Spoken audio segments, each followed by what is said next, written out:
எந்த ஒரு காரியத்தை செய்யறதுக்கும் ஆயத்தம் மிகுந்த அவசியம்.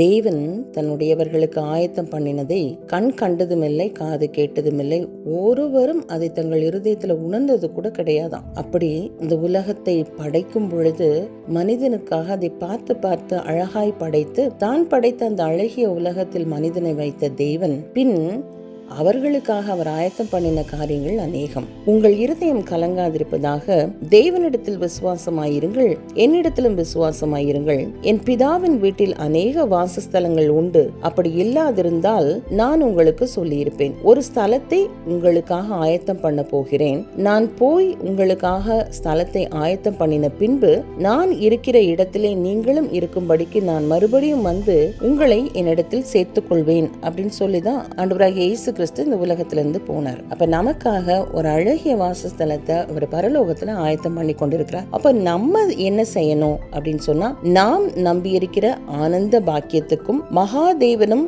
நமது இரட்சகருமாகிய இயேசு கிறிஸ்துவனுடைய மகிமையின் பிரசன்னமாகுதலுக்கும் எதிர்பார்த்து கொண்டிருக்கும்படி நமக்கு போதிக்கிறது. அவர் நம்மை சகல அக்கிரமங்களின்றி மீட்டுக்கொண்டு தமக்குரிய சொந்த ஜனங்களாகவும் நற்கிரியைகளை செய்ய பக்தி வைராக்கியம் உள்ளவர்களாகவும் நம்மை சுத்திகரிக்கும்படி நமக்காக தம்மை தாமே ஒப்பு கொடுத்தார். இவைகளை நீ பேசி போதித்து சகல அதிகாரத்தோடும் கடிந்து கொள்.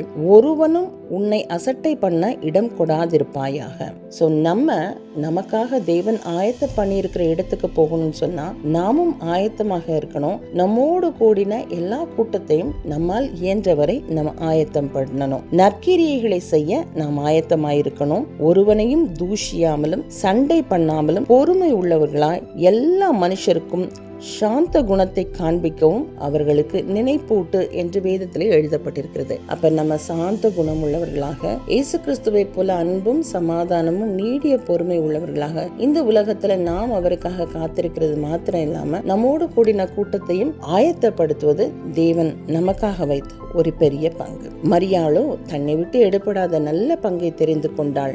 நாமும் அந்த நல்ல பங்கை தெரிந்து கொள்வோமா? Have a great day. God bless you.